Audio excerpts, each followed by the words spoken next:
Hey everyone, it's SurvivorDude here, and I'm going to be showing you how to make proper fire so you get it going really quickly and like just the easiest one to get going type of fire. And I'll also be showing you quickly how to make natural glue. So of course, like always, to make your fire you'll need some kind of an ignition source. I'm going to use a homemade little tinder ball. I'll come show you. It's just a bit of like unwound twine, really hairy. This catches a spark really well, and I just dipped it in wax. And this burns over 12 times longer than the tinder, not wrapped in dipped in wax. So this one I'll be getting it going with, and my flint stick. And so I'll put this down, and then you'll need some kind of metal container to make your kind of glue in. So I'm gonna go get some wood for my fire, and then I'll show you how to make the proper fire and how to make this glue. So the wood you're gonna be looking for, doesn't matter what time of year it is, where you are, but you want stuff that's on a dead tree. Anything laying down is gonna be wet. It soaks up moisture from the ground. So you want something on a dead but standing tree. No matter if it's winter, you want something dead and standing but exposed to the sun. So I prefer fir trees at the bottom. Even if they're still living, there's a lot of dead branches that you can break off, and they have all what you need for kindling. You need pencil lead thickness to pencil thickness to kind of like index finger thickness. That's all you're kindling. Anything from that is from 2 fingers up to like the biggest wood you can find. So that's all your fuel. So I'm gonna go snag some, and then I'll show you. Okay, so you can see I've grabbed a bunch of these little fir branches, and I just broken them down so they're shorter.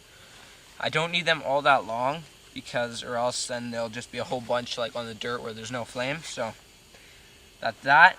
I got some other fuel, and you can separate all the pencil lead thicknesses from the pencil thicknesses and the finger thicknesses, but that, I think it just adds so much more work. If you just kind of put them all together like this, it works fine. But if you prefer to do it the other way and have the time to do it the other way, go for it. It's up to you again. What you're gonna do to make your glue is it's kind of disgusting, but what you need is some deer droppings and some sap, pine sap. So in my little tray, I have my deer droppings. You want them like old so they can crumble like quickly, but mine aren't that old, but they'll do fine. And then my little blob of sap that I'll melt down. What you're gonna do is crush all this dung up, melt the sap, and then put in this dung and then mix it around. That'll be your glue, and I'll show you what's that like at the end. Here's my dung all crushed up, just like a little powder, pretty much. And that I'll put in when I've got the sap melted. So I'm gonna start my fire now. Okay, so the technique I'm gonna use for starting my fire is kind of like the base and board kind of technique. I'm not really sure what its specific name is, but all it consists of is a board on the bottom, because I like to pretend the ground is all wet. You don't want to build your fire on the ground. If the ground is wet, can really just be a really big hassle to get it going. So I put this board down on the bottom. Birch bark works fine. Oops. And then you put your tinder or whatever on top of the board.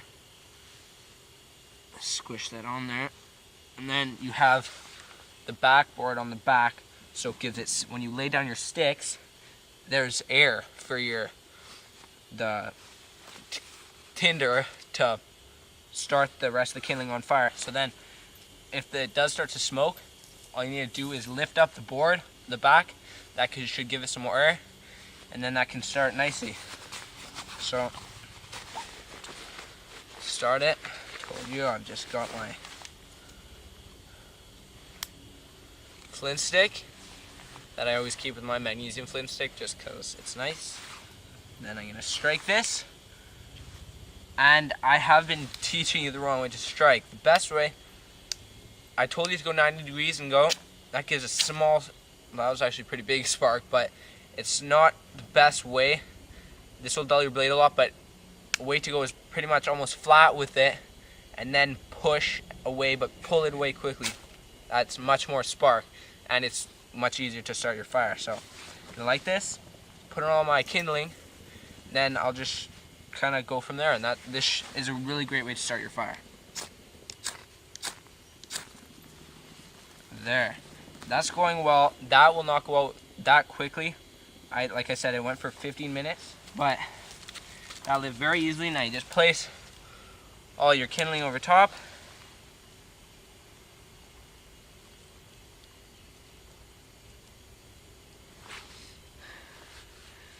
Just let it catch. It's starting. So just let this go. Put on all my sticks. And the flame will lick up to get the small little twigs that you put on. But see, it's starting to go nicely because the air can get in underneath.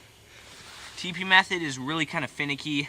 You're just kind of keeping it from tipping over and stuff. So I like this really well. You can see it's starting really quickly now.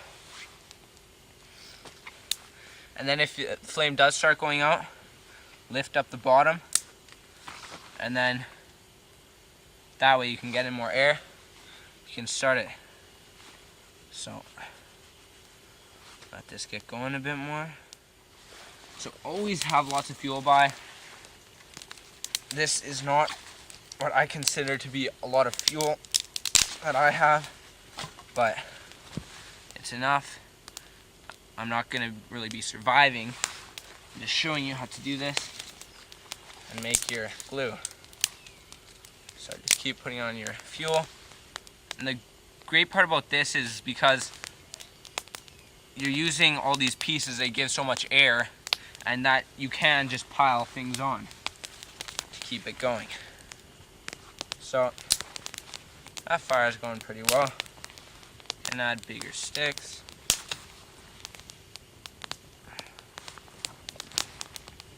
Okay, now my fire is going. My sap, I'm going to start melting that right away, and then I'll mix in my dung.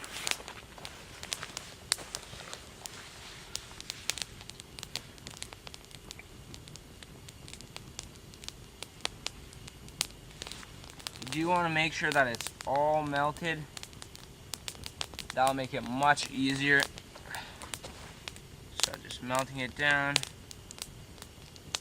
Okay, so now just lay it down, stir it up a bit, and put in the deer droppings. Don't need much, just need enough to make it into like a paste.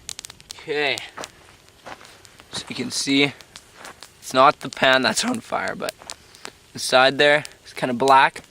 That's very gooey, and that you can use to fletch feathers onto an arrow or whatnot.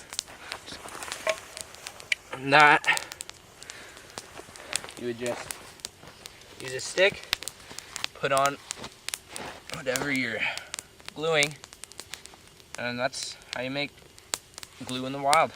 The more sap you have, the easier it is, because then there's like more substance and stuff, and it's also like a lot more kind of liquidy, and you have a lot more, you can mix it up really well. And if you need to make it thicker, you just add more dung.